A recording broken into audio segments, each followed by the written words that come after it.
ये deep diver इनको दिक्कत इसलिए हो रही है क्योंकि नीचे सरिया है। आप समझिए कि कितना खतरनाक है ये जगह और कितनी खतरनाक, कितनी दर्दनाक युवराज की मौत हुई होगी। शर्म आनी चाहिए आपको। विश्व गुरु और डंकापति और दुनिया विकसित भारत विकसित नोएडा करते हुए डूब के मर जाना चाहिए। थू है तुम्हारे कुर्सी पे, तुम्हारे सत्ता पे, कुर्सी है तुम्हारा, जनाजा तो नहीं, कुछ करते नहीं तो उतर क्यों नहीं जाते? हम तो इसको पॉन्ड समझते थे पहले। अच्छा। तो पता ही नहीं था हमें ये इतना गहरा है। यहाँ से 12 किलोमीटर पे बेक्ट्रा कंपनी जो हेलीकॉप्टर बनाती है उसके पास हर समय हेलीकॉप्टर उपलब्ध रहता है। 20 किलोमीटर पे इंडियन एयरबेस है जहाँ पे हर समय हेलीकॉप्टर रहता है। सारे नेताओं को, सारे पार्टियों के नेताओं के उड़ने के लिए हेलीकॉप्टर की लाइन लगी हुई है, भीड़ लगी हुई है। एक बेचारा गरीब जिसका बाप रोते रह गया, आंखों के सामने उसकी दिया बुझ गई और उसके लिए हेलीकॉप्टर नहीं मिला आप लोगों को।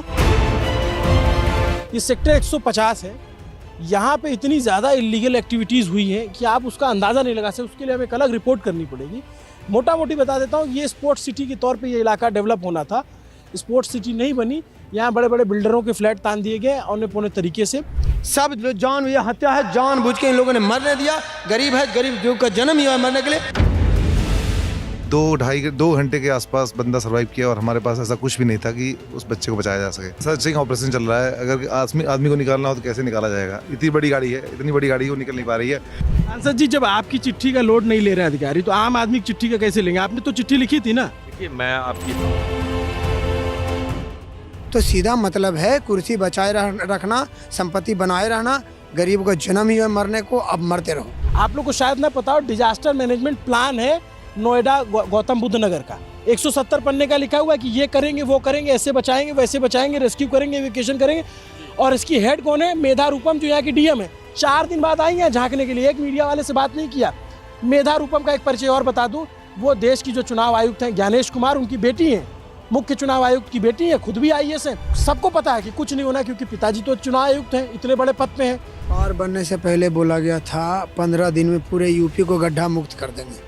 बाकी आपको दिख रहा है बड़े शहरों की जो 3 परेशानियां हैं, हर सड़क में गड्ढे, हर तरफ गंदगी और प्रदूषण पूरे देश को खोखला कर रही है। सीएम योगी आदित्यनाथ, जिनके लिए माना जाता है, लोग कहते हैं कि नहीं अधिकारियों की गड़बड़ी बर्दाश्त नहीं करते, कार्रवाई होती है, तो क्यों नहीं हो रही कार्रवाई डीएम पे? अगर यही पता चल जाता है विधायक जी की गाड़ी घुसी हुई है ना, तो वही पुलिस वाले कूद जाते, तब उनको सरिया, ठंडा पानी, ये सब कुछ नहीं पता चलता। सर, आप तो एमपी हैं, आपने देखा होगा कि जो डिजास्टर मैनेजमेंट का 170 पन्ने का एक पूरा फर्रा है जो ऑनलाइन उपलब्ध है, सब लोग पढ़ते हैं, देखते हैं, और उसकी हेड जो है वो डीएम है।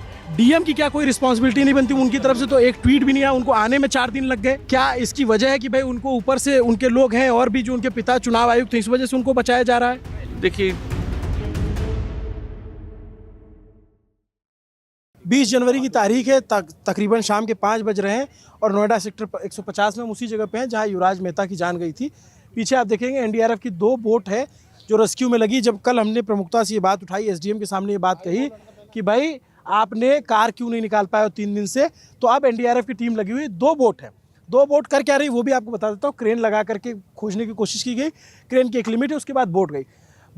एक बोट पे डीप डाइवर हैं, 2 डीप डाइवर हैं जो पूरे सेफ्टी गियर्स के साथ डाइविंग करते हैं और वो नीचे जा करके खोज रहे हैं। और दूसरे बोट पे आप देख रहे होंगे तो उन्होंने हाथ में कुछ पकड़ रखा है, तो बड़ा सा चुंबक ले रखा है और चुंबक के जरिए गाड़ी खोजने की कोशिश कर रही है। तो 2 तरीके से गाड़ी खोजने की कोशिश की जा रही है। ये डीप डाइवर इनको दिक्कत इसलिए हो रही है क्योंकि नीचे सरिया है। आप समझिए कि कितना खतरनाक है ये जगह और कितनी खतरनाक, कितनी दर्दनाक युवराज की मौत हुई होगी। इसके नीचे सरिया, ये बिल्डर का प्लॉट है और इस बिल्डर को गिरफ्तार किया जा चुका है। अजय सिंह नाम है उसका, और मैं उसका नाम भी बता देता हूँ। Vij town planners private limited की ये ज़मीन है। उस ज़मीन पे पूरा गड्ढा खोदा गया हुआ है, नीचे सरिया लगी हुई पाइलिंग के लिए, और उस सरिया के यहाँ पे पानी भर दिया गया। इसी वजह से इसमें युवराज की जान गई और रेस्क्यू नहीं हो पाया है। ये शाम का वक्त है और आप देखेंगे मीडिया का जमावड़ा बढ़ गया है। अब थोड़ा संख्या में आपको ज़्यादा लोग दिखेंगे, यहाँ पे भीड़ भी बहुत ज़्यादा है क्योंकि सब लोगों को लग रहा है गाड़ी निकाली जाएगी। थोड़ी देर पहले सांसद आए, उनसे भी हमने सवाल पूछा, आगे आपको वो भी देखने को मिल जाएगा। मैं इधर निकल के दिखाता हूँ।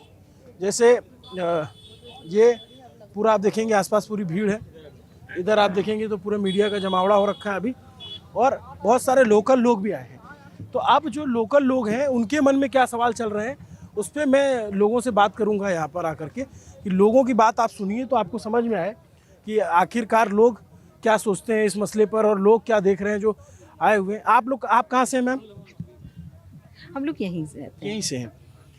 आपको पता चला आप कहाँ रहती हैं? नहीं, मैं एक्चुअल में यहाँ नहीं थी, मैं आज ही आई हूँ।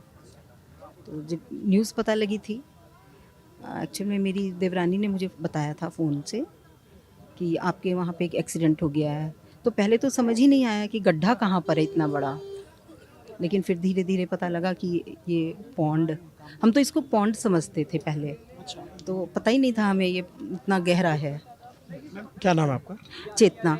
जैसे अब आपके बच्चे होंगे, आपके घर के लोग भी आते जाते होंगे, तो अब इस घटना के बाद एक डर होगा मन में? स्वाभाविक है, स्वाभाविक एक डर, जैसे फॉग तो देखिए रहता ही है, और इतनी बड़ी दुर्घटना हो जाए तो डर लगता ही है। और जॉब करते हैं बच्चे, हम लोग भी कई बार रात में आते हैं क्योंकि सारे रिलेटिव्स हमारे भी यहीं हैं नोएडा में, तो किसी के घर जाते हैं, रात में आते हैं, तो डर लगता ही है फिर ऐसे में। तो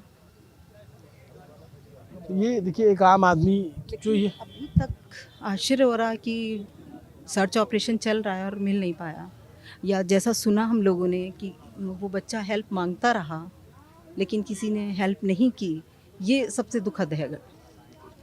तो सोचिए कि एक पिता के सामने उसका बेटा जो है, पिता के सामने बेटा मदद की गुहार लगा रहा है और उसकी कोई मदद करने के लिए तैयार नहीं है, ये सबसे बड़ी दुखद बात है। आज देखिए सब लोग बाहर निकल के आए, ये पूरा नोएडा सेक्टर 50। मैम एक बात मैं जानना चाहता हूँ, आप यहाँ कब से रहती हैं? एक्चुअल में हम लोगों ने जो घर लिया हुआ है वो तो लगभग